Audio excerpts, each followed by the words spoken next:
புத்தக திருவிழாவை ஒரு குதூகலமாகவும் கொண்டாட்டமாகவும் மகிழ்ச்சியோடு மாவட்ட அளவிலே கொண்டாடி மகிழ்கிற இந்த திருவிழாவிலே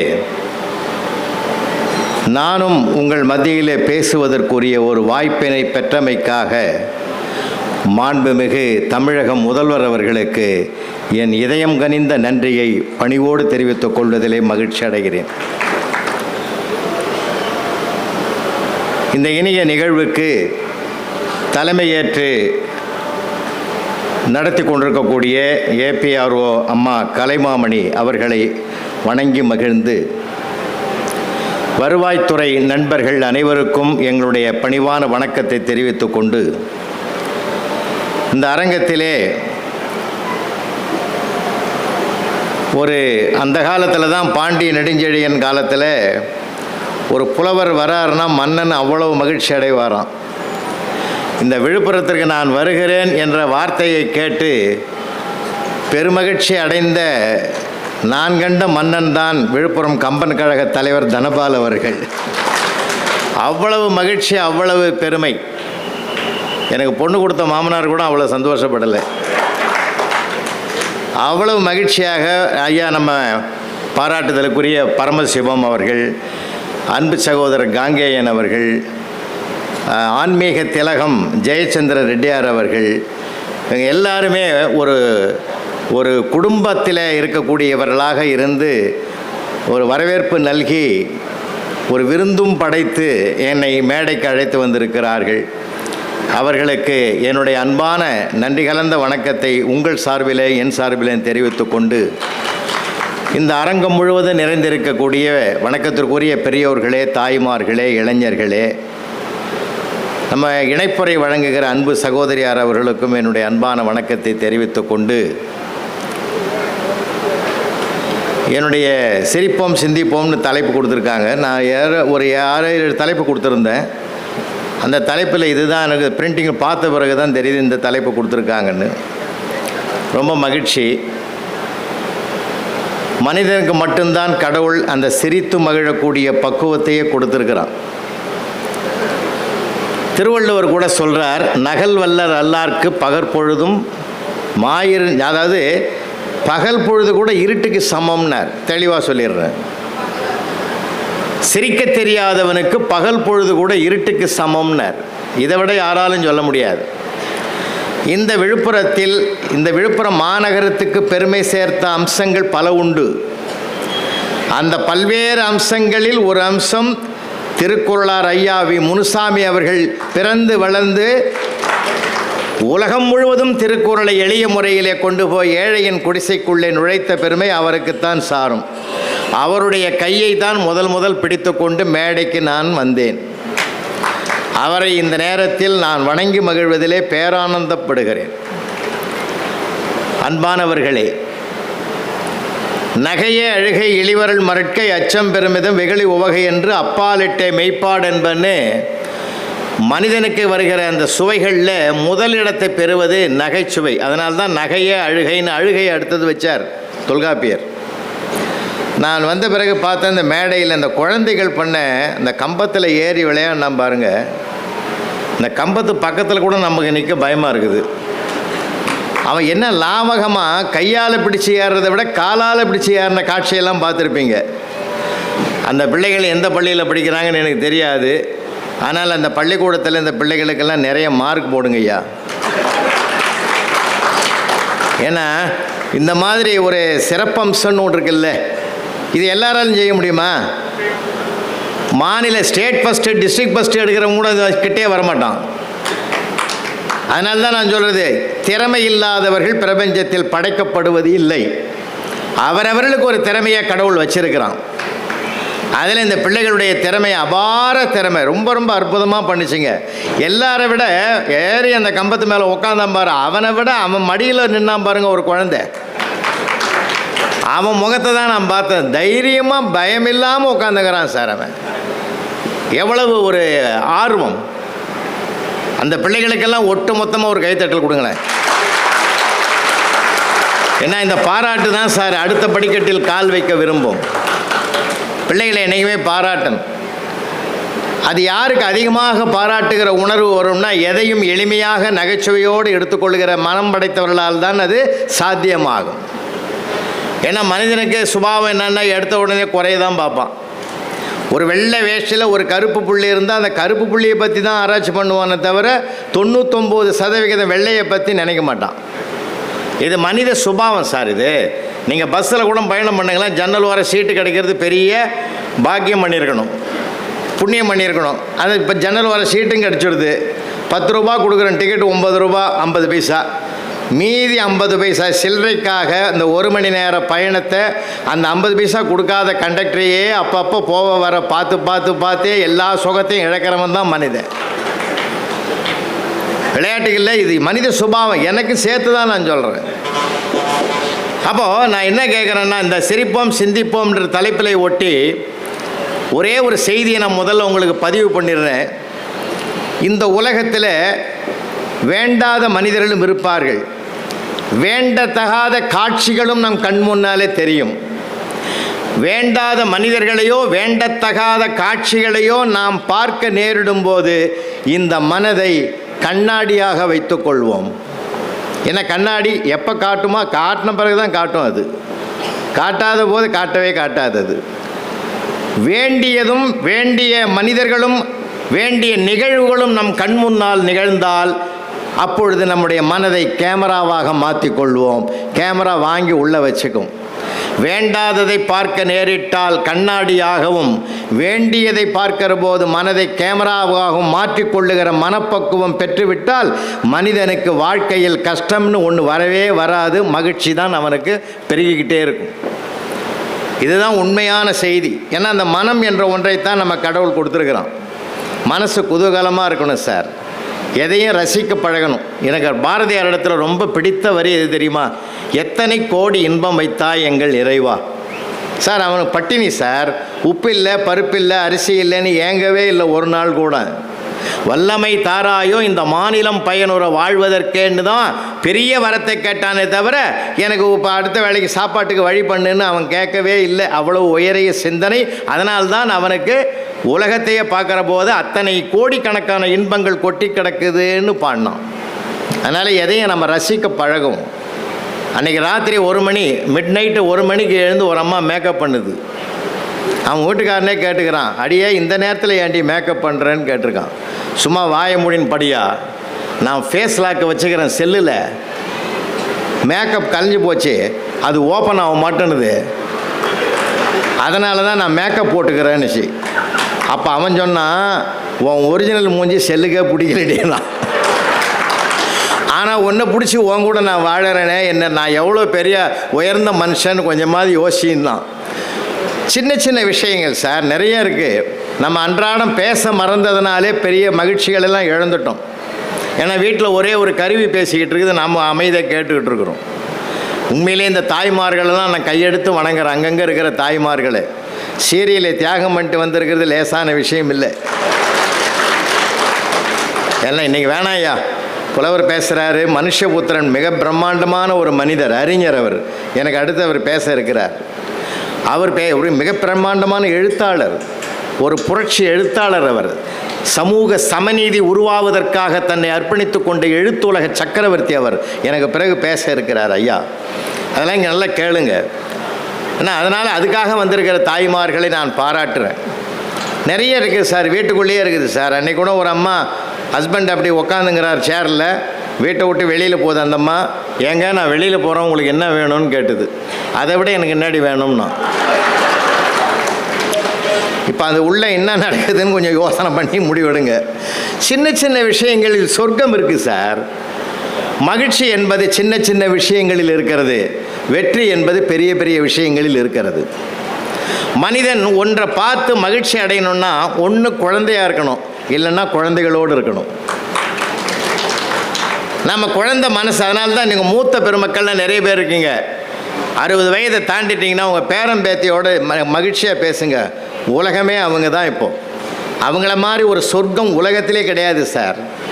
அன்றைக்கி ஃபஸ்ட் ஸ்டாண்டர்ட் படிக்கிற பையன் போய் அவங்க அப்பாவை கேட்டிருக்கிறான், டேடி இன்றைக்கி ஒரு ஸ்மால் பேரண்ட் மீட்டிங் இருக்குது, நீ வரணும்னு இருக்கிறான். டேய், பெற்றோர் ஆசிரியர் கழகம் மீட்டிங் தான் நான் கேள்விப்பட்டுக்கிறேன், அது என்னடா ஸ்மால் பேரண்ட் மீட்டிங்? உனக்கு ஒன்றுமே தெரியலப்பா, அம்மா சொல்கிறது அவ்வளோ கரெக்டுப்பா. நீங்கள் நான் எங்கள் மிஸ்ஸு 3 பேர் தான் மீட் பண்ணுறோம். இது ஏதோ தப்பு பண்ணிட்டு வந்துக்குது. உங்கள் அப்பாவை கூட்டின்னு வடான்னுக்கிறாங்க இந்த மிஸ்ஸு. அவன் என்ன பண்ணிட்டான், உன்னை கூட்டின்னு வர சொன்னாங்கன்னா இவர் என்கொயரி பண்ணி அடிப்பாருன்னு சொல்லி ஒரு ஸ்மால் பேரண்ட் மீட்டிங்னு அதை டெவலப் பண்ணான். பார்த்தீங்களா? இதை விட ஒரு சிறப்பான ஒரு மகிழ்ச்சி உலகத்தில் கிடைக்குமா ஐயா? அரை மணி நேரம் சீரியலுக்கு கூட 5 விளம்பரம் தேவைப்படுது. நீங்கள் ஒரு அரை மணி நேரம் குழந்தைகிட்ட பேசி பாருங்கள், எந்த விதமான இடைவெளியும் தேவையே இல்லையா? இடைவேளையே இல்லாமல் பேசிக்கிட்டே இருக்கலாம். அவ்வளவு அழகாக பேசுதுங்க பிள்ளைகள்லாம். இன்றைக்கி அண்ணா நகரில் ஒரு வீட்டில் கதவை தட்டுறோம், ஒரு புடிப்பையன் வந்தான். சார், அப்பா எங்கடான்னா வேலைக்கு போய்க்கிறாருன்னா, அம்மா எங்கடான்னா மார்க்கெட்டு போய்க்குதுன்னா, அண்ணன் எங்கடான்னா கிரிக்கெட் ஆட போய்க்கிறான். எனக்கு கோவம் வந்துடுது, நீ எங்கேயோ போகிறதானடான்னு. இப்போ நான் கூட என் ஃப்ரெண்டு வீட்டில் தான் இருக்கிறேன்னா, இப்போ நான் தான் வீடு மாறி வந்துட்டேன்றதை இன்னும் அழகாக சொல்கிறான் அந்த பையன். நீங்கள் எல்லா சூழ்நிலையும் ரசிக்கணும் சார்.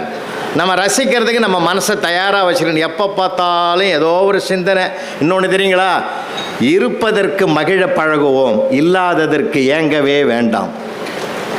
இருப்பது இறைவன் தந்தது, இல்லாதது இனிமேல் இறைவன் தரப்போவது என்ற நம்பிக்கையோடு வாழ்க்கை நடத்தும். மகிழ்ச்சிக்கு பஞ்சமே இருக்காது சார், பஞ்சமே இருக்காது. நல்லா 36 ஆண்டுகள் ஆசிரியர் பணியில் இருந்தவன் படித்தார் ஐயா. வரவேற்பில் அழகாக சொன்னார் அறிமுக உரையில்.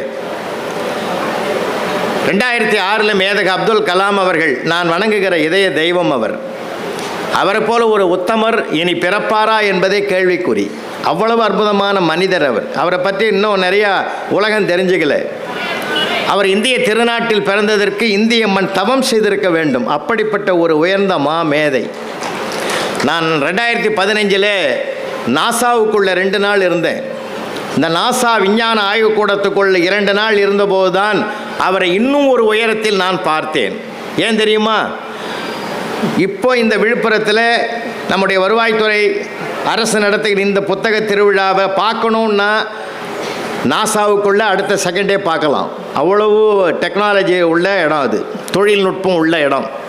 ஆனால் பொக்ரான் அணுகுண்டு சோதனை நடத்தின போது 45 நிமிஷத்துக்கு பிறகுதான் அவர்களுக்கு தெரிந்ததே தவிர அவர்களால் கண்டுபிடிக்கவே முடியவில்லை. அதனால் தான் அமெரிக்கா மறுநாளே சொன்னால் இந்தியா வல்லரசாகும்னு சொன்னோம். எவ்வளோ பெரிய விஷயம். அது கூட செவி வழி செய்தியாக நான் கேட்டது. செவி வழி செய்தி, ரெக்கார்டில் இல்லை, செவி வழி செய்தியாக கேட்டது. அப்போ பிரைம் மினிஸ்டராக இருந்தவர் அடல் பிகாரி வாஜ்பாய் அவர்கள். அப்போது அவர்கிட்ட தான் போய் கேட்குறாரு, இந்த மாதிரி அணுகுண்டு அணுசோதனை நடத்தலாமான்னு கேட்கும்போது பொக்ரான் சோதனை நடத்தலான்னு. அப்போ பிரைம் மினிஸ்டர் சொல்லியிருக்காரு, அதெல்லாம் வேணாம், அதெல்லாம் வெளியில் தெரிஞ்சிடும், அந்த ரகசியம் வெளியில் போயிட்டா வம்பா போடும். ரகசியம் வெளியிலே போவாதுன்னு இருக்கிறார் ஐயா. எதை வச்சு எப்படி சொல்கிறீங்கன்னு கேட்டுக்கிறார். உங்களுக்கும் கல்யாணம் ஆகலை, எனக்கும் கல்யாணம் ஆகலை, ரகசியம் வெளியிலே போவாதுன்னு இருக்கிறார். இது நான் செவி வழியாக செய்தி கேட்டு செய்தியாது. என்னம்மா அது உண்மை தான். எந்த மனுஷனும் எது தெரிஞ்சாலும் போய் வீட்டில் உளறிடுவான். விஷயம் தெரியுமான்னு இவனே ஆரம்பித்து சொல்லிவிட்டு இவனே மாட்டிக்குவான். அந்த மாதிரி இது நம்ம இயல்பு அதுன்னு வச்சுங்களேன். அதுலேயும் ஒரு ஹியூமர் எல்லாமே. அவர் அடல் பிகாரி வாஜ்பாய் அவர்கள் மிகப்பெரிய கவிஞர், முத்தமிழறிஞர் டாக்டர் கலைஞர் அவர்களுக்கு நண்பர். அவர் கவிதையால் அவர்களுக்குள்ளே ஒரு மலர்ச்சி ஏற்பட்டது, உறவு ஏற்பட்டது. எந்த சூழ்நிலையும் சார் நம்ம மனசு தெளிவாக இருந்தால் வாழ்க்கை அழகாக இருக்கும், மகிழ்ச்சியாக இருக்கும். நம்ம எதுலேயுமே ஒரு குற்றமாக பார்க்காம, குறையாக பார்க்காம, நிறையாக பார்க்க பழகிட்டோன்னு வச்சுங்களேன், வாழ்க்கை மிக அற்புதமாக இருக்கும். இங்கே இருக்கிற அதிகாரிகள் யாரும் கோச்சிக்கூடாது. எனக்கு தெரிஞ்சு எங்கள் ஊரில் நான் சொல்கிறது, அவர்லாம் ரிட்டையர் ஆகிட்டார். இவருக்கு ஒரு பெரிய அதிகாரி ரொம்ப வேண்டியவர், தெரிஞ்சவர். அவர் எப்பயுமே வீடும் ஆஃபீஸும் ரெண்டும் ஒன்று தான். அவருக்கு ரெண்டும் ஒன்றா தான் பார்ப்பார். அங்கே இருக்கிற மாதிரி தான் இங்கேயும் ஸ்ட்ரிக்டாக இருப்பார். எல்லாமே ரிட்டனில் தான் கொடுக்கணும் அவருக்கு. அந்த அம்மா எவ்வளோ கஷ்டப்பட்டுருக்குன்னு கொஞ்சம் யோசனை பண்ணி பாருங்கள். இவர்கிட்ட பேசினா கூட நேரம் இல்லைன்னுவார். அந்த மாதிரி சில நேரங்களில் எழுதி வைக்கும், தோரம்பருப்பு 1 கிலோ, உளுத்தம்பருப்பு 1/2 கிலோ, சர்க்கரை 1 கிலோ எல்லாம் வேணும்னு டேபிளில் எழுதி வைக்கும். இவர் அது மாதிரி சாயந்தரமாக வாங்கி கொடுத்துருவார். அதே மாதிரி என்ன பண்ணியிருக்குது, ஒரு நாள் வெள்ளிக்கிழமை சாயந்தரம் எழுதியிருக்குது, நாளைக்கு சனிக்கிழமை செகண்ட் சாட்டர்டே லீவு, பசங்கள்லாம் ரெஸ்டாரண்ட்டு போய் சாப்பிட்ணுன்னு விரும்புகிறாங்கன்னு சொல்லி டேபிளில் எழுதி வச்சுக்குது. இவர் கிரீனிங்கில் எடுத்து எழுதிட்டார். நம்ம போன்ற நடுத்தர குடும்பங்கள் ரெஸ்டாரண்ட்டு போய் சாப்பிட்டா கட்டுப்படி ஆகாது.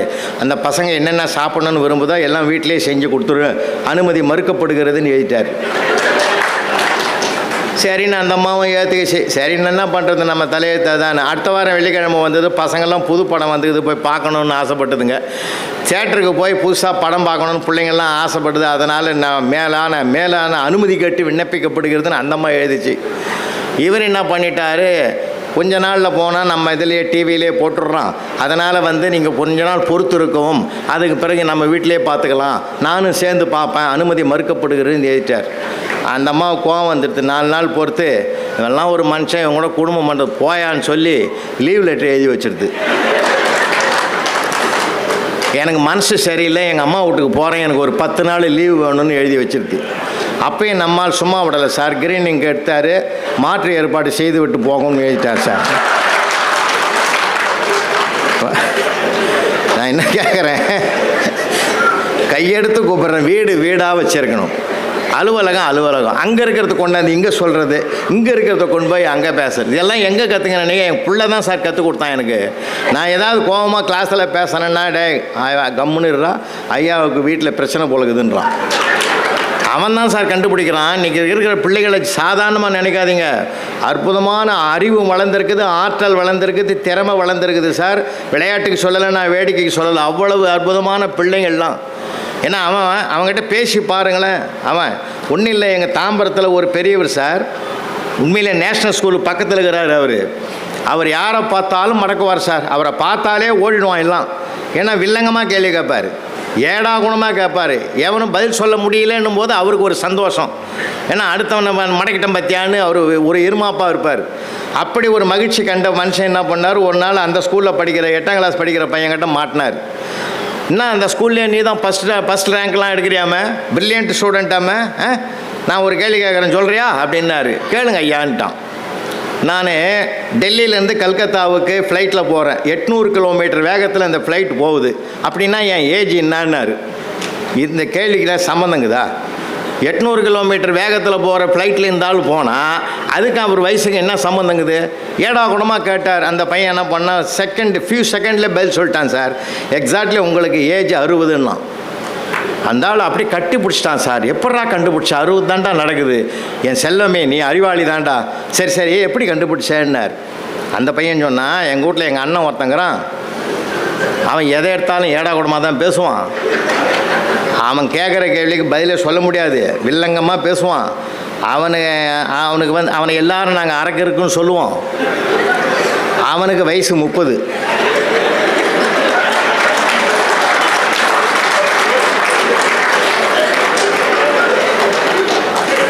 அரக்கிற்கு 30ன்னா முழுக்கு இருக்குக்கு 60 தானே இருக்கணும்.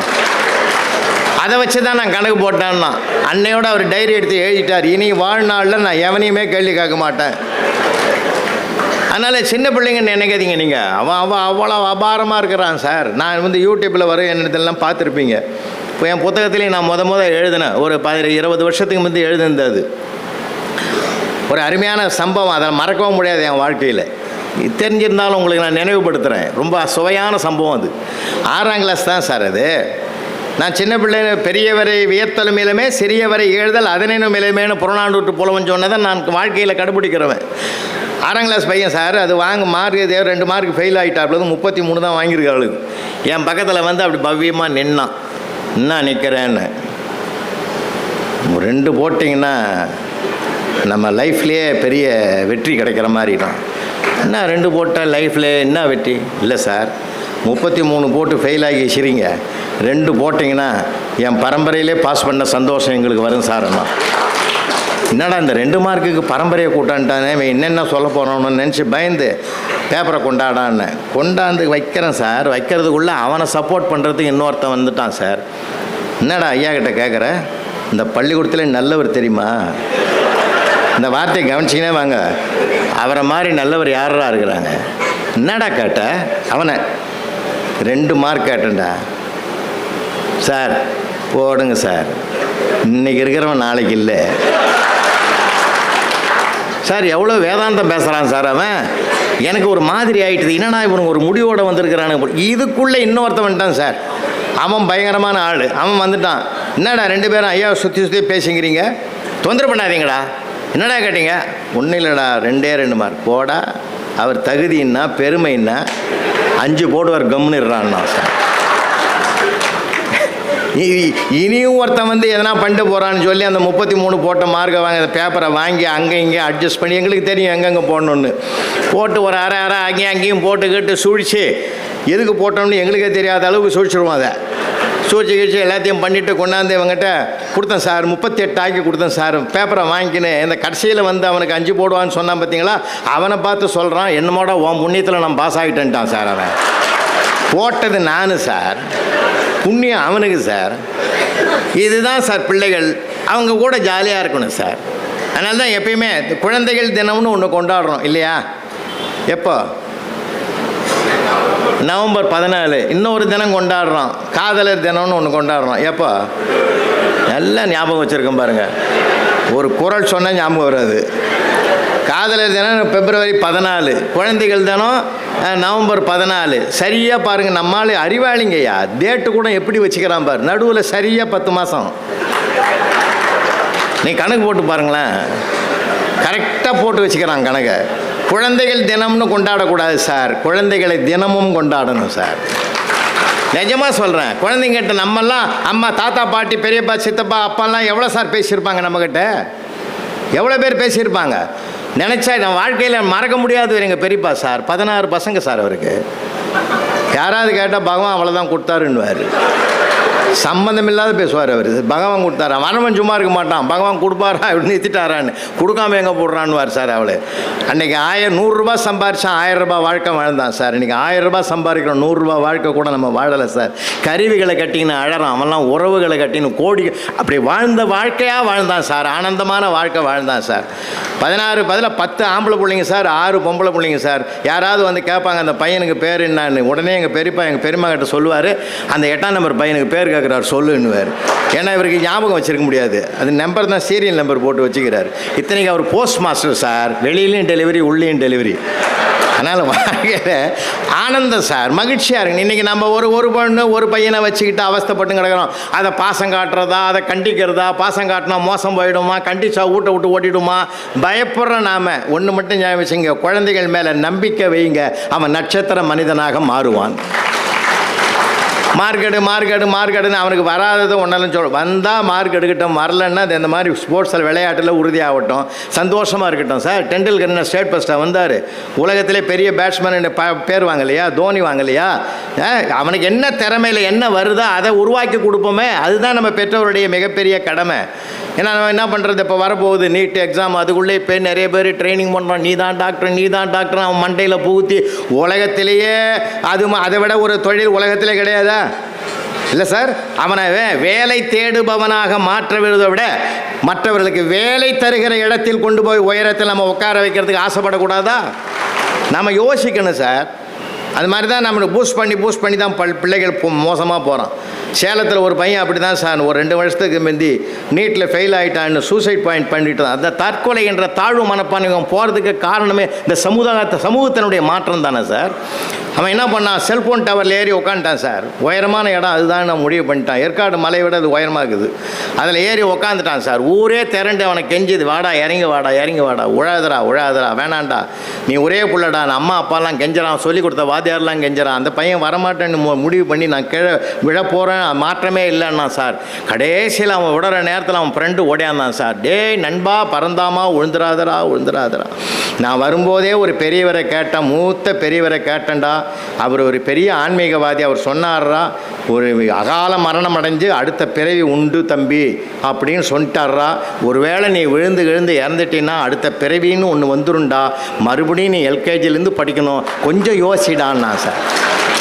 அந்த பையன் மலைன்னு இறங்கி வந்துட்டான் சார். மறுபடியும் அவன்டா எல்கேஜியில் படிக்கிறது போனால் போகுது, நீட்டாவது பூட்டாவதுன்னு இறங்கி வந்துட்டான். ஏன்னா யாருக்கு எப்படி சொல்லணுமோ அப்படி சொல்லணும். நாம் நிறைய பேர் அப்படி இல்லை, நான் அந்த மாதிரி தான் இருக்குது. இன்றைக்கி உலகம் அப்படி தான் சார் புரிஞ்சுக்குவான். தாம்பரத்தில் எனக்கு ஒரு நண்பன் இருக்கான் சார், அவனுக்கு உடம்பு சரியில்லை, மடிப்பாக்கத்தில் எனக்கு வேண்டிய டாக்டர் ஒருத்தர் இருக்கிறாரு, அவர்கிட்ட போடா, டோக்கன்லாம் போட்டுன்னு தான் போனான், என் பேரை சொல்லு கண்டிப்பாக உள்ளே விட்டுருவாங்கன்னு. அப்படியா அப்படின்னு போனான் சார். போய் அரை மணி நேரத்தில் வந்துட்டான் சார். அதுக்குள்ளேடா பார்த்துட்டேன்னு போய் அனுப்பின பாரு ஒரு டாக்டரை, போயா அப்படின்ட்டான். ஏன்டா அவ்வளோ வெறுப்பாக சொல்கிறான், அவர் தான்டா அற்புதமான டாக்டர். ஆமாம் ரைட்டு. அவர் போகும்போதே கிளினிக்கு அந்த படிக்கட்டுக்கு கீழே ஒரு போர்டு வச்சு வச்சுருந்தார், மேலே போகும் வழின்னு வச்சுக்கிறாரு. சென்டிமெண்ட்டாக எனக்கு சரியில்லை. நீ சொன்னேன்றதுக்காக நான் படியில் ஏறி மேலே போனால் அங்கே போர்டை பார்த்துட்டு பகீர்னு ஆகி போச்சு. டாக்டர் வைகுண்டம்னு வச்சுக்கிறாரு. கீழே மேலே போகும் வழின்னு வச்சுக்கிறாரு, மேலே வைகுண்டன்னு வச்சுக்கிறாரு. இவர்கிட்ட காட்டினா நமக்கு வேலைக்கு ஆகாத, நான் வீட்டுக்கு வந்துட்டேன்ட்டான். இன்றைக்கி இந்த சென்டிமெண்ட்டு நம்ம எப்படி எடுத்துக்கிறோம் சார்? ஒவ்வொன்று நாம் எடுத்துக்கிறத பொறுத்து தான் மனம் எப்படி உயர்வாகவும் கருதலாம், தாழ்வாகவும் கருதலாம், இன்பமாகவும் கருதலாம், துன்பமாகவும் பார்க்கலாம். மனம்தான் சார் மனிதனை தீர்மானிக்குது. மனிதனை தீர்மானிப்பதே மனம்தான் சார், மனம்தான். இப்போ நம்ம தினமல் ரெட்டியார் இருக்கார், இங்கே இருக்கிற மேடையில் கம்பெனி தலைவர் இருக்கார். என்னை பார்த்துட்டு ஒரு 10 கிலோ அரிசியை கையில் கொடுத்து, அருமையான அரிசியாக, விழுப்புரம் மாவட்டத்தில் எங்கேயுமே கிடைக்காது, நல்ல பச்சை அரிசி, அருமையான அரிசி, இதை எடுத்துன்னு பஸ் ஸ்டாண்டு வரைக்கும் தூக்கின்னு வாண்டுறாரு. எனக்கு ரொம்ப கஷ்டமாக இருக்குது, ஏன் இவ்வளோ சுமையை கொடுத்தாருன்னு, 10 கிலோவை தூக்க வச்சிட்டாருன்னு. அதே தனபால் ரெட்டியார் வந்து என் கையில் ஒரு அழகான 10 கிலோ வெயிட் இருக்கிற குழந்தையும் கையில் கொடுக்குறாரு. இந்த குழந்தைய பஸ் ஸ்டாண்டு வரைக்கும் அதை கொஞ்சம் தூக்கின்னு வரேன். அந்த அரிசியை தூக்கின்னு வரும்போது சிரமமாக தூக்கின்னு வந்தேன். ஒன்று சுமையாக தெரிகிறது, இன்னொன்று சுகமாக தெரிகிறது. ரெண்டும் 10 கிலோ வெயிட்டு தான். இந்த சுமையோ சுகமோ தீர்மானிப்பது மனம்தான் என்பதை நாம் புரிந்து கொண்டால் அந்த மனதிலே சுகத்தை மட்டும்தான் பார்க்க பழகும். நம்ம மனசு தான் சார் தீர்மானிக்குது. அதனால தானே நிறைய பேர் சொல்கிறேன், என் மனசே சரியில்லைன்னா. மனசே சரியில்லைன்னா எல்லாம் மகிழ்ச்சியாக இரு. ஆண்டவனுக்கு கொடுத்துருக்கிற மிகப்பெரிய சிறப்பு சார் அது. சிரித்து மகிழ்வது தான் இறைவன் நமக்கு கொடுத்துருக்கிற மிகப்பெரிய வரம். வேறு ஏதாவது சரிக்குமா? 1 லட்சம் ரூபாய் வாங்கி கொடுத்து ஒரு நாய் வளங்க, அது சிரிக்கும்? ஜென்மத்துக்கும் சிரிக்காது. எனக்கு அண்ணா நகரில் ஒரு பெரிய கோட்டீஸ்வரன் வீட்டுக்கு போனேன் சார். அவன் பிள்ளை கீழே உட்காந்துங்குது தரையில், நாயை மடியில் வச்சுன்னுக்கிறான். அதுக்கு உடம்பு சரியில்லை பொழுது டானிக் கொடுக்கறதுக்கு என் செல்லம் என் பட்டு ஆத்தாரண்ணா அது கேட்குதா? கம்முனுக்கு இருந்தாலே டென்ஷன் ஆகி பாட்டில் தூக்கி போட்டான். அது நாய் இறங்கி போய் அது எப்படி சாப்பிட்ணுமோ அப்படி சாப்பிட்டு போட்டுது. இயற்கையை நம்ம போய் மாற்ற முடியுமா? இயற்கையை மாற்ற முடியாது சார். அதனால் நான் என்ன சொல்கிறேன், மகிழ்ச்சி என்பது கடவுள் தந்திருக்கிற மிகப்பெரிய வரப்பிரசாதம். அதை நம்ம நிறைய பேர் தொலைச்சிட்டோம் சார். இந்த கொரோனா பீரியடில் வந்து பார்த்திங்கன்னா எவ்வளோ பேருங்க கொரோனா பீரியடெல்லாம் பார்த்திங்கன்னா நம்ம நிறையா பார்த்துருக்குறோம் இல்லையா? ஒவ்வொருத்தரும் நான் நிறைய பேரை ஃபோன் பண்ணி கேட்டேன் சார். ஃபோன் பண்ணி கேட்ட உடனே என்ன மகிழ்ச்சி அடைஞ்சாங்க தெரியுமா? சில பேர் ஃபோன்லேயே அழறது தெரியுது சார். யாருமே என்னை விசாரிக்கலை, நீங்கள் விசாரிச்சிங்களே சந்தோஷம் ஐயா அப்படின்னா. என்ன ஒருத்தன் விசாரித்தான் சார், புலர் இருக்கிறியான்னு கேட்டான் சார். அந்த ஒரே சொல்லு நம்மளை உருக்கி எடுத்துடுது சார். அட சண்டாளா பாவி இப்படியால கேப்ப. அதனால தான் சொல்கிறேன், பிள்ளைகளுக்கு சந்தோஷமாக நிறைய சொல்லிக் கொடுக்கணும் சார். கதை சொல்லி கொடுத்த மண்ணியா அந்த மண். இன்றைக்கி கதை சொல்கிறதுக்கு ஆளும் இல்லை, கதை கேட்குறதுக்கு பையனும் தயாராக இல்லை. ரொம்ப வருத்தமாக இருக்குது. அந்த கொரோனா பீரியடெல்லாம் எவ்வளோ நடந்தது தெரியுங்களா? அப்போல்லாம் இந்த ஜூம் மீட்டிங் போட்டாங்க தெரியுமா? நீங்கள் அந்த அலுவலகத்தில் உள்ள அம்மாவுக்கெல்லாம் தெரியும், ஜூமில் தான் எல்லா மீட்டிங் நடக்கும். நானும் வீட்டில் உட்காந்துன்னு ஜூமில் ஒரு 500 பட்டிமன்றமாவது நடத்தியிருப்பேன். ஜூமில் அந்த ஆஃபீஸ் ரூமில் உட்காந்துங்கன்னா அகில உலகமும் போய் வந்துட்டேன். எல்லா நாடுகளையும் இதே வாய்ப்புன்னு சொல்லி பட்டிமன்றம் போட ஆரம்பிச்சிட்டான். நேரடியாக கூப்பிட்றத விட ஜூமில் தான் நிறைய பேர் கூப்பிட்டான்னு வச்சிங்களேன். அங்கே உட்காந்து பட்டிமன்றம் நடத்துவோம். இங்கே பேத்திங்கெல்லாம் இருக்குது எனக்கு நிறையா. அதுங்கெல்லாம் இப்படி வந்தால் கூட என் வீட்டுக்காரம்மா சொல்லும், அங்கே போகாதீங்கடா தாத்தா தனியாக பேசுகிறாருன்னுவா. அந்த ஒரு கொடுமைக்கு நான் ஆளாகி பேசிங்கிறேன். ஒரு சமயம் என்ன ஆயிடுச்சு, சிங்கப்பூரில் ஒருத்தர், பஹ்ரைனில் ஒருத்தர், நாகப்பட்டினத்தில் ஒருத்தர், சென்னையில் ஒருத்தர்னு 2 பெண்கள் 2 ஆண்களை போட்டு பட்டிமன்றம் ஆரம்பிச்சிட்டோம். 1 ஹவர் தான் ஜூமில் பணம் கட்டி இருக்குது. அவங்கவுங்க 8 நிமிஷம் பேசி அவங்கவுங்கள முடிச்சுங்க, டைமை நீங்களே பார்த்துங்க. என்னால் நேரடியாக ஒன்றும் மணியெல்லாம் அடிச்செல்லாம் சொல்ல முடியாதுன்னு சொல்லிட்டேன். எல்லாரும் அதில் கேட்டு நடந்தாங்க சார். இந்த நாகப்பட்டினத்தில் இருக்கிற அம்மா மட்டும் 8-18 நிமிஷம் ஆகிப்போச்சு. அது நான் ஸ்டாப்பாக போயிங்குது, நிறுத்தவே மாட்டேனுது. 20 நிமிஷத்தையும் தாண்டுது. எனக்கு ஒன்றும் என்னென்னமோ சைகை பண்ணி பார்க்குறேன், நிறுத்தவே இல்லை. அப்புறம் தான் ஒரு யோசனை வந்தது. அவங்க வீட்டுக்காரனுக்கு ஃபோன் அடித்தேன், ஐயா கொஞ்சம் நிறுத்தியா அதன்னு.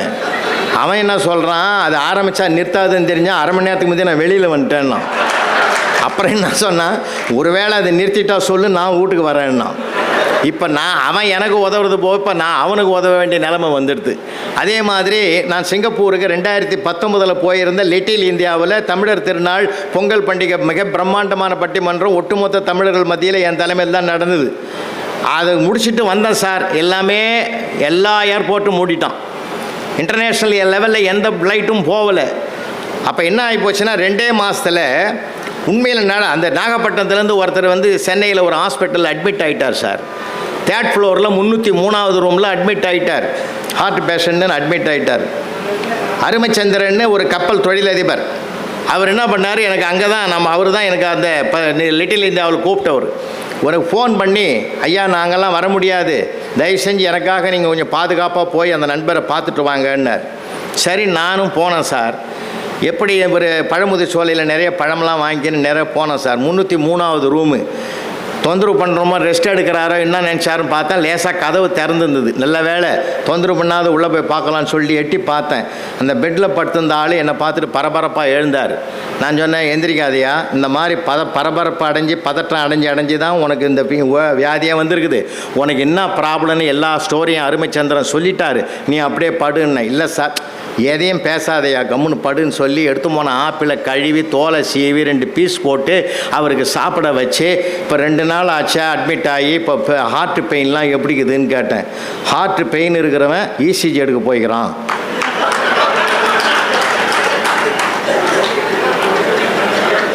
அப்போ நான் கேட்டேன், அப்போ நீ யாருன்னு. நான் அந்த ஆளுக்கு துணையாக வந்தேன். 2 நாளாக நின்று கிடந்தேன், இடுப்பு வலி தாங்கலை, பெட்டு காலியாகுதுன்னு படுத்தேன்னா. இதை நீ முதல்ல சொல்லக்கூடாது. நான் தான் சொல்ல வந்தேன், எனக்கு எல்லாம் தெரியும் சொன்னேன். இது தெரியுமா உனக்கு? அப்போ நான் என் முகம் என் நிலைமை எப்படி இருந்திருக்கும் யோசனை பண்ணி பாருங்கள். சில நேரங்களில் இந்த மாதிரி அறியாமையினாலேயும் ஹியூமர் வரும், அறிவினாலேயும் ஹியூமர் வரும். உலகத்தில் கொட்டி கிடக்குது சார், மகிழ்ச்சி கொட்டி கிடக்குது சார். எல்லாம் ஆசிரியர்கள் நிறைய பேர் இங்கே இருப்பீங்க, ஆசிரியர் பெருமக்கள் நிறைய பேர் இருப்பீங்க. முந்திலாம் ஆசிரியர்கள் பாடம் நடத்தினது ரொம்ப அன்பாக இருந்தது. இப்போல்லாம் நெருக்கடி சார். எந்த கவர்மெண்ட் ஜாபில் இருக்கிறவங்களும் நிம்மதியாக ரிட்டையர் ஆகி வீட்டுக்கு வந்தாங்கன்னா அதை விட சந்தோஷம் உலகத்தில் எதுவுமே கிடையாது. நான் அவ்வளோ டென்ஷன், அவ்வளோ பிரச்சனை சார் எல்லார் இடத்துலையும் இருக்குது. சும்மாவே கேட்பான் சார், டாக்டர்கிட்ட நான் ஒன்றும் இல்லை, என் ஃப்ரெண்டு ஒருத்தர் டாக்டர், அவர் பார்க்கலான்னு போயிருந்தேன், பேஷண்ட் வந்துட்டான் சார், சரி நீங்கள் அவரை பார்த்து முடிங்கன்னு. அவர் உட்காந்து ஸ்டெத்தோஸ்கோப் எடுத்தார், இப்படி வச்சார், பார்த்தாரு, முதுகில் வச்சு பார்த்தாரு, கண்ணை காட்டுன்னு பார்த்தாரு, நாக்கை நீட்ட சொன்னார், எல்லாம் பார்த்துட்டு என்ன பண்ணுதுன்னார். இவ்வளோ நேரம் என்ன பண்ணேன்னு கேட்குறான் சார் இவன். என்னையே கேட்குறதுக்குனே இதெல்லாம் பண்ணேன்னா, எங்கள் ப்ரொசீஜர் எதுவும் முறைப்படி தான் அப்படி தான் செய்வோம். இப்போ என்ன பண்ணுது சொல்லு. ஒன்றும் இல்லை டாக்டர், இந்த வலது கால் முட்டி குடையுதுன்னா. உடனே டாக்டர் கேட்டார், என்ன வயசுன்னார். 70ன்னா. 70 வயசுன்னா குடைய தான் செய்யும்னார். அவன் கேட்குறான், இடது கால் முட்டிக்கும் அதே வயசு தானே, ஏன் குடையிலன்னா. இப்போ டாக்டருக்கு குடைய ஆரம்பிச்சிருது. அவர் இப்படியே கையை வச்சார். இவன் கேட்குறான், வலிக்கிற மாதிரி இருக்குதான்னா. ஆமான்னார். அதெல்லாம் ஒன்றும் பயப்படாத, அது வாயு சம்மந்தப்பட்டது, இஞ்சி தட்டி டீ போட்டு சாப்பிட்டா சரியாக போடும், எனக்கு பல முறை வந்திருக்குதுன்னு வைத்தியம் கேட்க வந்தோம், வைத்தியம் சொல்லிங்கிறான். அப்போ அவர் என்ன பண்ணார், மறுபடியும் கேட்குறான், இந்த முட்டி வலிலாம் சரியாக போகணுன்னா என்ன பண்ணுறதுன்னா. டெய்லி 4 கிலோமீட்டர் நடன்னார். அவன் சொல்கிறான், நடக்கிற காரியமாக சொல்லன்னா. அவருக்கும் கோபம் வராது, மனுஷன் தானே அவரும், நீ நடக்கலைன்னா காரியம் நடக்கும் போயான்ட்டார். அதனால் வாழ்க்கையில் எல்லா இடங்களிலும் எதை குதர்க்கமாக வர்றதும் சரி, அறிவுபூர்வமாக வர்றதும் சரி, மகிழ்வதற்கு நம்ம மனசை தயாராக வச்சுருக்கணும். குற்றம்பாக்கின்னு சுற்றம் இல்லைன்னா. எல்லாரையும் அரவணைக்கணும்னா சந்தோஷமாக இருக்கணும் சார். சிரிப்பு உலகத்தின் பொதுமையான முகவரி எது தெரியுமா? ஜாதியை கடந்தது, மதத்தை கடந்தது, இனத்தை கடந்தது, மொழியை கடந்தது, எல்லையை கடந்தது. புன்னகை என்ற ஒரே மொழிதான் பொதுவான மொழி. இதில் யாருக்கு பார்த்தாலும் இவங்களுக்கு வித்தியாசம் இல்லாத சிரிப்பு சார் அது. அதனால தான் நான் சொல்கிறது, எல்லா இடத்துலையும் அந்த சந்தோஷத்தை பகிர்ந்துக்கணுவாங்க, மகிழ்ச்சியை. கிளாஸ் ரூமே அமக்கலமாக இருக்குது. நம்ம போனோம்னா ஒரு ஆசிரியர் எப்போ ஜெயிக்கிறார், ஒரு அலுவலர் எப்போ ஜெயிக்கிறார், நான் எல்லாருக்கும் பொதுவாக சொல்கிறேன். ஒரு உத்தியோகஸ்தர் எப்போ ஜெயிக்கிறார் தெரியுமா? ஒரு நாள் லீவு போட்டோன்னா என் பையன்லாம் பசங்கள்லாம் சுற்றிக்குவான் சார். மறுநாள் அதெல்லாம் சின்ன கிளாஸ் தான் எடுப்பேன். அப்போல்லாம் ஆரம்பத்தில் விரும்பி எடுப்பேன். சுற்றிக்குவான் சார், போங்க சார், ஏன் சார் லீவு போட்டிங்க, அப்படி கெஞ்சுவான் சார். எனக்கே ஒரு மகிழ்ச்சியாக இருக்குது. நம்ம இல்லைன்னா பசங்க என்னமா ஏங்குறான்னு நினைப்பேன். அதில் ஒருத்தன் சொல்லுவான், பெரிய ப்ராப்ளம் ஆகி போச்சு தெரியுமா உங்களுக்கு. என்னடா ப்ராப்ளம்? உங்கள் பீரியடில் மேத்ஸ் டீச்சர் வேறு வந்துட்டாங்க சார். அந்த அம்மாவை பாராட்டணும். அதுவும் பீரியடையும் எடுத்து என் பீரியடையும் எடுத்து நடத்துதுன்னா அந்த அம்மாவை பாராட்டணும். அவன் அதுக்கு ப்ராப்ளம்ன்றான். அதை இப்படி சொல்கிறான்னு வச்சிங்களேன். என்ன சார் 1 வாரம் லீவுன்னாங்க, அதுக்குள்ளே வந்துட்டிங்கன்னா நான் அங்கே வேலைக்கே போவானான்னு அர்த்தம். வார்த்தைகளில் இருக்கிறது வாழ்க்கையின் வெற்றி. எவ்வளோ விஷயங்கள் இருக்குது சார், எவ்வளோ விஷயங்கள் நம்ம படிக்க வேண்டிய விஷயங்கள் நிறையா இருக்குது. அதனால தான் நான்லாம் பார்த்தீங்கன்னாக்கா பாய்ஸு கேர்ள்ஸு எல்லாமே படிக்கும்.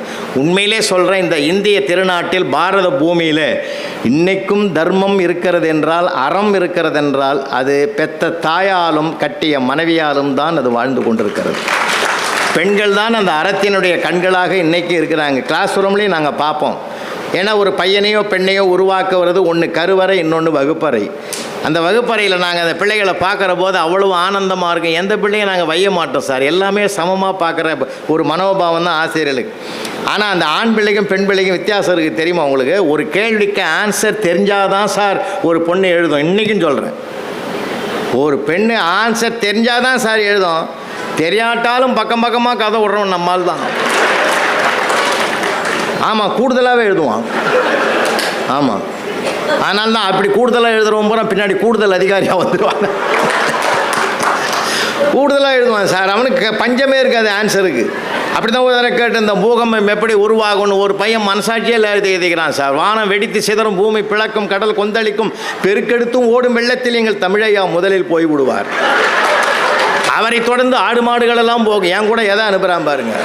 நானே பட்சு பார்த்து மனம் நொந்து நூலாகி அவனை கிட்ட கூப்பிட்டு, டேய் தர்மத்துக்கே அடுக்காதுரா, இது இப்படி அதர்மமாக எழுதுகிறேன்னா சார் ஓன்னு அழுதான் அந்த பையன். உலகத்திலேயே அழுதான்னா, தான் செய்த தவறுக்கு ஒருத்தன் அழுதான்னா அதை விட மன்னிப்பு உண்டா? இல்லை, மனசாட்சியோட பாராட்டினேன். தம்பி உன்னை நான் பாராட்டுறேன் ராஜா, அழுத போதும் போதும் நிறுத்து. நான் அதுக்கு அழுவலை. என்னடா கம்மா போடுற, இன்னும் எதுக்கு அழுத? நீ படிச்சு பார்த்து திருத்துவன்னு நான் நினைக்கவே இல்லைன்னா.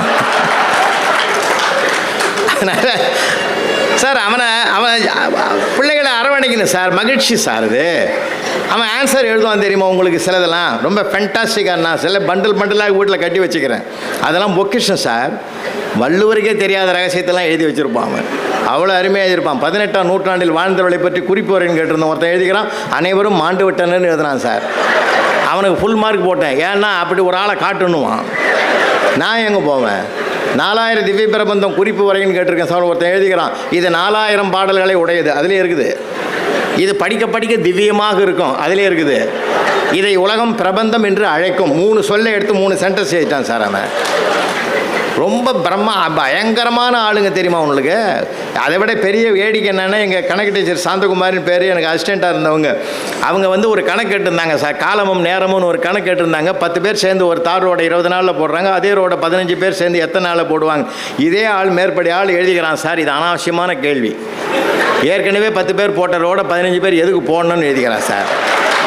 கீழே எழுதிக்கிறான், இது அரசாங்கத்துக்கு வீண் செலவுன்னு எழுதிக்கிறான். அவங்க அந்த பேப்பரை தூக்கின்னு ஏங்கிட்ட வந்துட்டாங்க சார். நீ செல்லம் கொடுத்தா இந்த பசங்கள்லாம் கெட்டு போச்சு, இப்படி எழுதிக்கிறான் பார். நான் சொன்னேன், நீங்கள் போடுற கணக்கு வேறு, அவன் சமுதாயத்தை கணக்கு பண்ணி எழுதிக்கிறான். எனக்கு என்னமோ உங்கள் ஆன்சரை விட அவன் ஆன்சர் தான் எனக்கு ரொம்ப பிடிச்சிருக்குதுன்னு. உங்களுக்கெல்லாம் இந்த மாதிரிலாம் எழுதினாக்கா நீங்கள் பொறுத்துக்குங்களா? அடா இதை விட பயங்கரமாக எழுதிக்கிறாமா.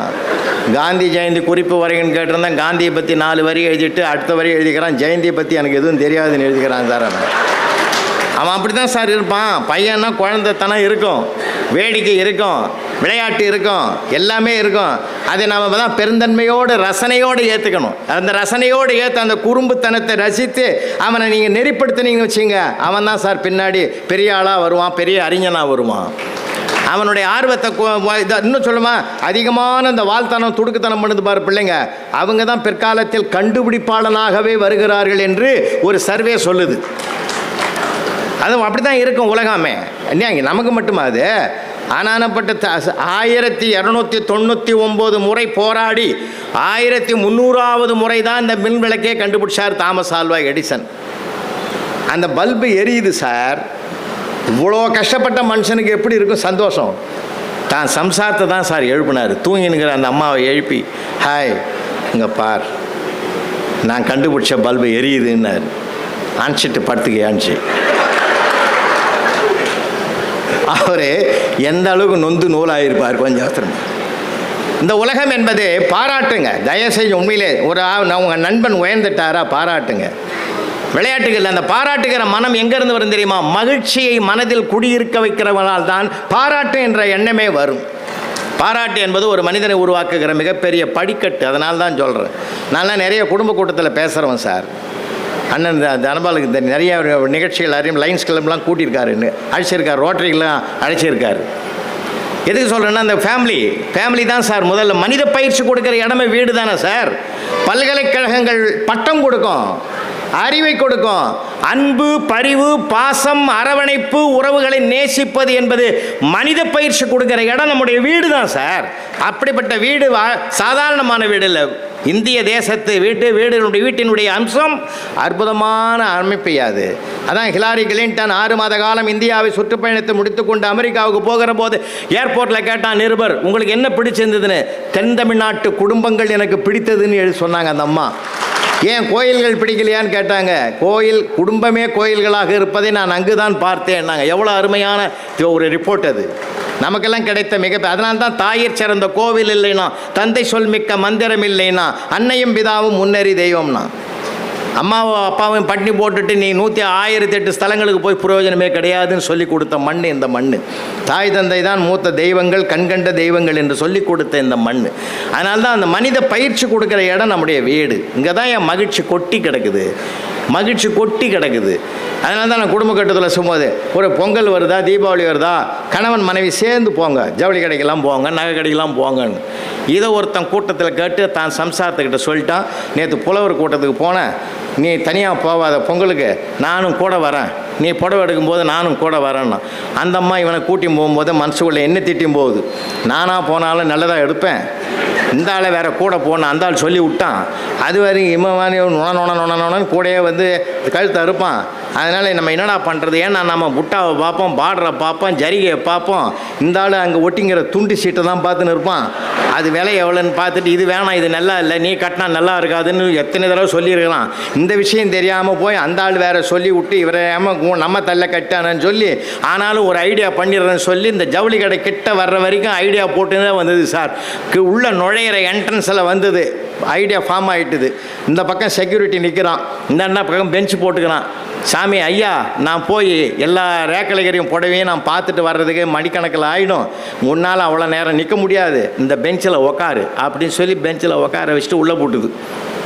இவனும் உக்காந்தான். உள்ளே போய் கிட்டத்தட்ட ஒரு 7 மணி நேரம். நம்ம தாய்மார்கள் புடவை எடுக்கிறதே ஒரு அழகு. கூட போய் பாருங்கள், அப்போ தான் தெரியும். அது 500 புடவை அடிக்க வச்சுருப்பான் அந்த ரேக்கில், ஒன்றா எடுக்க சொல்லும். உண்மையிலே காந்தியவாதிகள் எங்கே வாழ்கிறார்கள்னா ஜவுளிக்கடை ஊழியர்கள் மத்தியில் தான் வாழ்கிறார்கள். அவன் என்ன பண்ணுவான், ஒன்றா எடுப்பான், ஒன்றா எடுத்து கீழே வைப்பான். 500 கீழே வந்துடும். ஒரு கேள்வி கேட்பாங்க தெரியுமா, வேறு இல்லையா? அவன் மனசுக்குள்ளேயே சிரிப்பான், சார் வேறு இருந்தால் மட்டும் நீ எடுக்கவா போகிற? அப்படி தான் நான் ஒரு தடவை போய் மாட்டிக்கின்னு ஒரு புடவை எப்படியோ எடுத்து என் கையில் கொடுத்தா சார். கொடுத்துட்டு சொன்னான், என்னால் நிற்க முடியலையா, அதோ பார் இந்த ஜாக்கெட்டு செக்ஷன் வச்சுக்கிறான் பார்த்தீங்களா, பீஸ் எல்லாம் வச்சு அடுக்கி வைக்கிறான் பார், நீ ஒன்றும் கேட்காத, வாயே திறக்காத, அந்த பையன்கிட்ட கொண்டு போய் இந்த புடவையை கொடு, அவனே வச்சு பார்த்துட்டு எது மேட்சோ அதை கொடுப்பான்னு. அவனை என்ன பண்ணான், ஒரு ரோவும் அப்படி போனால் இப்படி ஒரு ரோ வந்தான். வந்துட்டு சொல்கிறான், சார் உனக்கு மேட்சே அமையலன்னா. அவன் என்ன சொல்கிறான்னா, நான் கொடுத்த புடவையை சொல்கிறான்னா, அவன் டபுள் மீனிங்கில் அடிக்கிறான். அதனால தான் உள்ளே நான் போகிறது கிடையாது. ஆனாலும் இந்த அம்மா என்ன பண்ணிச்சு, உட்கார வச்சு 7 மணி நேரம் ஆச்சு சார். என்னென்னமோ புடவையெல்லாம் பார்த்துட்டு கடைசியில் குழந்தை ஞாபகம் வந்த தாய் மாதிரி புருஷன் ஞாபகம் வந்துடுது. 7 மணி நேரமாக இருந்தாலும் எங்கே உட்காந்து கிடக்கிறானோ பாவம் சொல்லிவிட்டு வெளியே அவசரமாக ஓடியாந்தான். அந்த பெஞ்சில் ஆளை காணோம். பக்கத்தில் செக்யூரிட்டி நிற்கிறான். செக்யூரிட்டிக்கு பார்த்து கேட்டுது அந்த அம்மா, செக்யூரிட்டி சார் ப்ளூ கலர் சட்டை போட்டு ஒரு ஆளை இங்கே காலையில் உட்கார வச்சுட்டு போனேன், அவர் எங்கேன்னு கேட்டுது. அதுக்கு அந்த ஆள் சொன்னான், அடியே என்னை நல்லா நிமிந்து பாரு. அவன் தான் செக்யூரிட்டியாக நிற்கிறான். அந்த அம்மா கேட்டுது, அடப்பாவி நான் ஒன்று தான் நான் உட்கார வச்சுட்டு போனேன், நீ ஏன் செக்யூரிட்டியாக நிற்கிற? தேவ சும்மா இரு, நீ என்னை உட்கார வச்சுட்டு போனேன்ல, நீ உள்ளே போயிட்ட. அந்த ஆள் ஒரு மாதிரியாக உட்காந்துருந்தான். ஏன் நண்பா ஒரு மாதிரியாகிறேன்னு கேட்டேன். அவங்க பொண்ணை பார்க்குறதுக்கு மாப்பிள்ளை வீடு வராங்களாம், டியூட்டி மாத்திரமும் வரலையாம், அதனால் என்ன பண்ணுறதுன்னு தெரியலேன்னு சொன்னான். நான் கேட்டேன், எவ்வளோ நேரம் டியூட்டி பார்க்கணுன்னு கேட்டேன்.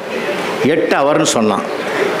நீ எப்படி 8 ஹவர் குறைஞ்சி வர போகிறதில்ல, ஒரு டியூட்டி கிடச்சிதுன்னு சந்தோஷமா அதை நான் செய்யலாமான்னு கேட்டேன். செய்யின்னு சொன்னான். எவ்வளோ கொடுப்பேன்னு கேட்டேன். 400 ரூபா கொடுப்பேன்னா. பரவாயில்லடான்னு நினச்சி 7 ஹவர் முடிஞ்சு போச்சு, இன்னும் 1 ஹவர் தான், நீ மறுபடியும் ஒரு ரவுண்ட் அடிச்சுட்டு வா அப்படின்னா. அதுக்கு அந்த அம்மா கண்ணு கலங்குது சார்.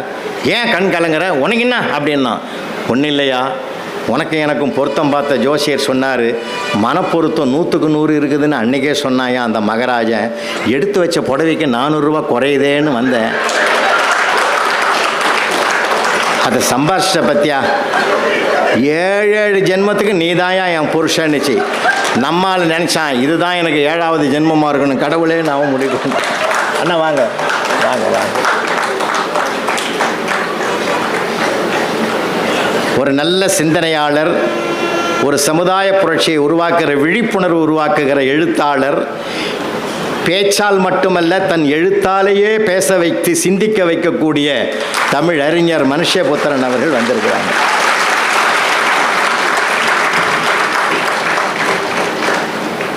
அதனால் வாழ்க்கையில் எவ்வளோ பெரிய மகிழ்ச்சி பாருங்க. அப்போ ஒரு உறவுகள் செழிக்கணும்னா, நட்பு சிறக்கணும்னா வாழ்க்கையில் ஒரு மகிழ்ச்சியை மையப்படுத்தணும். நாம் ஒருவர் மகிழ வைப்பதற்கு பழகணும் சார். முதல்ல நாம் மகிழணும், நாம் மகிழ்ச்சி அடையணும், அப்புறம் தான் நம்ம மற்றவங்கள மகிழ்ச்சி அடைய வைக்க முடியும். நிறைய விஷயங்கள் இருக்குது, நிறைய எல்லாத்தையும் ரசிங்க. ஒரு சின்ன குறை இருந்தால் கூட அந்த குறையே பெருசாக்க வேண்டாம், அந்த குறையை பெருசாக்க வேண்டாம் சார். அந்த குறையை தூக்கி போடுங்க.